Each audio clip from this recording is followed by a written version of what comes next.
The 89th Texas legislature is in full swing. Thousands of bills have been filed, with a whole lot more expected.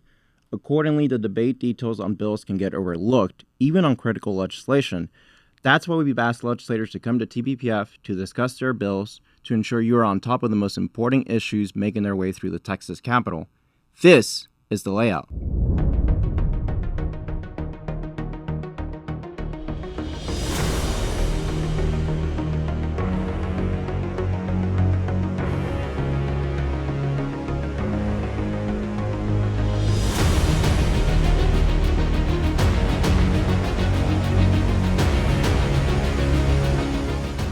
I'm Jose Melendez, Campaign Director of TPPF's Taxpayer Protection Project.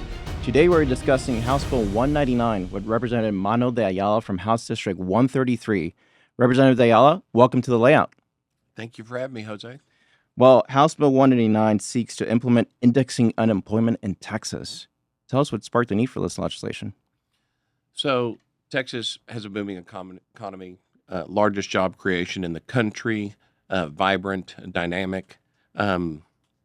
Today we have about 600,000 available jobs. That is, employers seeking employees. We have about 140,000 folks that are currently on unemployment benefits. What we're trying to do is be more efficient to match those workers with those jobs as quickly and efficiently as possible. That's probably tier number one. The second real basis for this is you want your unemployment benefits to be efficient. You want a tax that employers base that they pay. You want that tax to be used wisely and efficiently. You don't want to over tax burden your employers. So indexing, and about 12 other states have done this, will tie the duration of your unemployment benefits to the economy.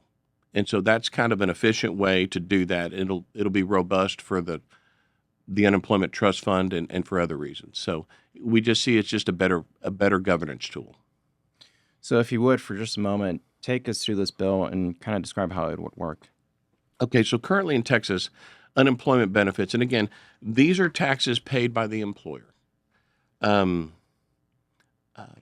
They go to supply, that is, to afford unemployment benefits. And Texas has taken the position, as with all other states, to provide this type of benefit. So now that we have the safety net, and we've had it for a long, long time, how do we make sure and use that benefit, that safety net, efficiently, both to benefit the employee and both to benefit the employer? And and so this bill, what it does, instead of going to a 26 flat static rate, weeks of benefit, which is 6 months, by the way, it ties it to the economic condition of the state. So if unemployment rates are down significantly, like they are now, hovering around 4%, it's lower. And if we're in a COVID situation or very high unemployment rates, poor economy, the weak benefits are greater. So it's tied to that fund. It's just a more efficient way to do this. Sure, makes sense. Sure. How would the lives of Texans be impacted once this bill, is passed and implemented into law? So the good news about this bill is we've seen this implemented in other states. We would be the largest to implement it, but 11 other states, we'd be the dozen to make this law. So we have the benefit of seeing what's happening in other states, and what we're seeing is the unemployment trust fund become more solvent, become more robust. You don't have these state or federal bailouts of these funds when they become insolvent because they're being overused. It's right sizing. Fewer weeks of benefit when you have a robust economy means employers are going to be saving money on taxes, and our funds are going to be there and solvent for when we really need them, when the economy, if and when the day comes, and hope it doesn't. But if that day comes, we're prepared for it. So that's the benefit of it. We're going to see a lot of employees getting back into the workforce. I mean, again, these employees are skilled employees where there are jobs that are suitable for them. And to motivate getting into the workforce is better for business, better for the economy, and better for the employee, because the employee will always make more money working than they will on unemployment benefits. But my point is, it's one of those things. We love to lead on things like this, and it kind of bothered me when I heard that these other states were doing this. and that they were doing it successfully, and we hadn't done it yet. And all you got to do is just ask it one or two times, and all of a sudden people are saying that makes sense. Excellent. Yeah. So some people would say that indexing unemployment can disproportionately affect those industries with higher unemployment, even when the overall rate is still low. How would you respond to those folks?